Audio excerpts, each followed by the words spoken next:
I can't, there are no words to express the gratitude and how humbling it is when literal humanity bands together to support you. Like, I am one of those people that hates people. Don't like leaving my house. I don't like being friendly. I'm not good in social situations. I'm not, am so humbled by the amount of people who have gotten together to support and help my family out, help me out in such an unexpected turn of events, It's the twist at the end of the story you weren't expecting. It's almost like dealing with mourning. Like, you never know what to say to somebody who's mourning someone. And going through this, you're mourning yourself. Like, you literally are not and will never be the same person that you were physically, mentally, emotionally. You are not you anymore. And coming to grips with that is difficult. So it's not the same for everybody. Some people may need you to ask if they're okay. Don't ask me if I'm okay. I'm not okay. I'm not gonna be okay for a long time. But you can tell me a joke. I love dirty jokes. They're the best. They're hilarious. Tell me a dirty joke. Take me to karaoke. Come over and just spend time with me. You don't realize how precious time is until you're literally given a timeline. And it's a crazy thing to think about. I'm 35 years old. My grandfather didn't make it as long as I did. My dad didn't make it as far as I did. I don't think I would have made it very long if I didn't just happen to get this amazing doctor who happened to convince my husband to corner me, Because I had every intention of going home after that checkup. I didn't go home. Nope, did not go home for a while after that. And my husband had to drive 2 hours home by himself, leaving me at the hospital. And we had no idea, like, we knew that it was really bad, but we didn't know how bad it was. We didn't think we would need a new heart. So he came in, we called Joe, we did the whole, FaceTime deal. And he's like, so you need a transplant. Your heart's not gonna get better. You're not gonna, if you continue on the route that you're on, we can continue to push the medication, but the way that it's looking now, you're probably gonna make it about 3 months before your heart gives out. So we need to do something a little more immediate. So they're like, you need a transplant. Unfortunately, your antibodies test came back and you have very high antibodies, which means basically that my body would fight off tooth and nail, whatever organ they gave me. So there's a really, really high chance of rejection. And it's extremely difficult to find a match. And hearts don't just fall out of the sky. So we have a plan B. It's this thing called an LVAD, which is a left ventricular assist device. Like I said, it looks like something that goes under your sink, and it attaches to the bottom half of the left side of your heart. And then there's a tube that goes up to the top of the left side of your heart, and it basically helps your heart get blood through the rest of your body, because your heart's way too weak to supply your body with blood. But they saw through your sternum, they crack it open, they cut into the breastbone, and they basically crank it open. So your ribs are being something out of a Saw movie. It's pretty crazy. I mean, I'm glad I was asleep for it, but no, it's a big, heavy piece of metal that's in there.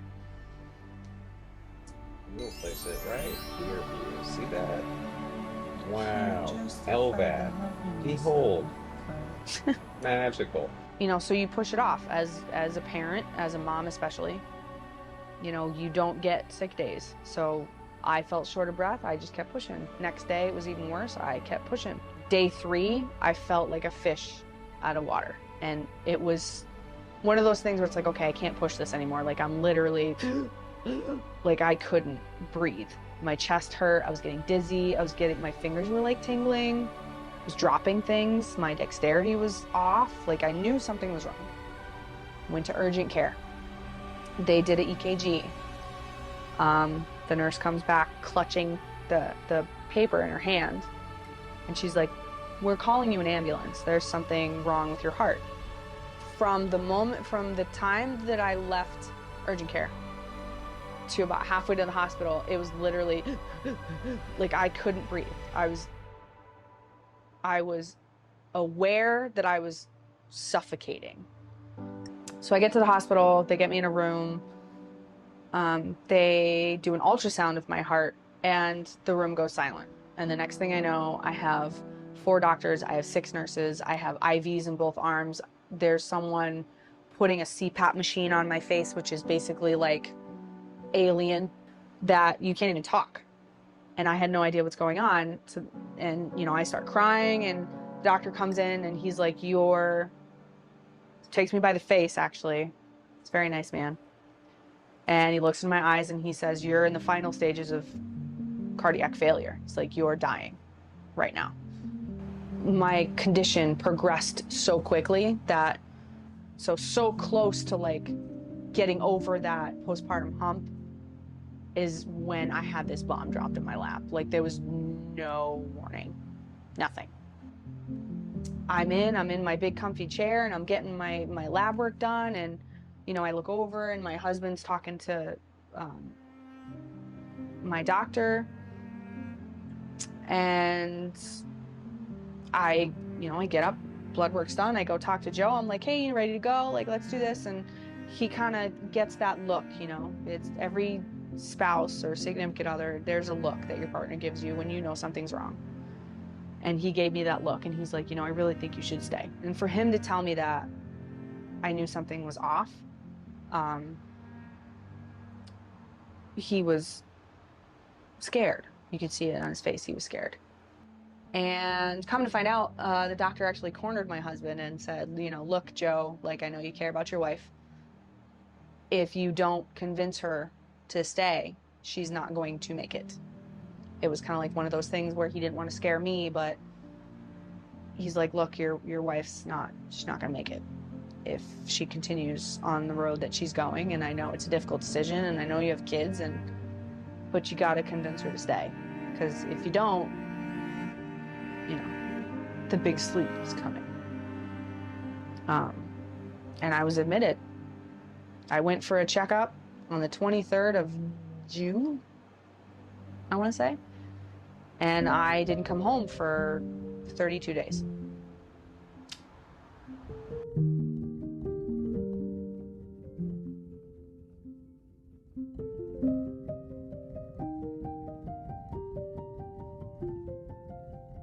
I mean, actually, I should say up until this point, I'm about 10 weeks post-op, and I can still feel this machinery rubbing, grinding against my ribs when I move certain ways, if I breathe too heavy. That's not something that happens to people with larger frames. Something, again, that I wasn't told. I was in such severe pain, and I've had 3 kids, okay? I have a pretty high pain tolerance because it felt like there was like a blade or a knife or something just cutting into my ribs and my organs if I moved, if I took a breath. I was afraid to breathe. I couldn't cry. I couldn't laugh. I couldn't move. I couldn't lift my arms because this piece of machinery was rubbing up against my ribs, and it was so incredibly painful. And it was so bad that they actually gave me a nerve block via IV. So they had an IV directly in my back, in between my ribs, that numbed. Like, you could touch my skin and I didn't feel a damn thing because I was completely numb because the pain was so bad. And they were even talking about doing something like that permanently because my pain was so severe. They were gonna do a nerve ablation, which is basically a procedure where they go in and they freeze all of your nerves. So your nerves are dead for the rest of your life. That's how bad the pain was. But again, usually only happens to younger people or people with smaller frames. bit of information I would have liked to have known beforehand, maybe. Joe's texting me, sorry. They both fell asleep. One for the camera. What they don't prepare you for is the physical and the emotional ramifications of all of it. So, you know what? Yeah, I'm gonna have this piece of machinery in my body. That's a lot to take in. But when you get home and you have to sit on the edge of your bed and you have to plug yourself into the wall at night, it's difficult. Because you didn't have to do that, you know? This is where it gets difficult. When people talk about freedom, they don't know what freedom is until you can't just hop in the shower, or you can't go to the bathroom, or you can't hold your child. I'm alive, and that's amazing, and I'm grateful beyond words, but I feel like sometimes I don't feel like a human anymore. Or I feel like my body's not mine. And it's a very difficult feeling to grasp or explain to somebody else is when you wake up in the morning and you feel like you're wearing a people suit and it doesn't quite fit right. I have a battery pack and I play it off because I have a 5-year-old daughter who thinks I'm a robot, and I kind of go along with it, you know, mommy robot. I have to carry around a bag that is physically sewn into my body, and it weighs about 6 or 7 pounds. And you wouldn't think that that's heavy until you gotta lug it around all the time. Everyone is so supportive, which I know that's weird. Like, why should you be angry about that? But people come up to you and they're like, but you're alive. You don't know what living is until you go through something like this and you watch other people go swimming. You watch other people walk around in a bathing suit. But I can never go swimming. I can never jump in the ocean. I can't hold my kids in the pool. Like, you're sitting in a hospital bed and they're like, well, you can't submerge ever again. Yeah, okay, cool. Yep, no, that's fine. Like, I just want to live, right? And then you get it, and then you're living, and then you realize there's major parts that you're gonna miss out on. And I just think it's important for people to know. Like coloring, since I go like, I love you. No, I love you. That's how we say I love you.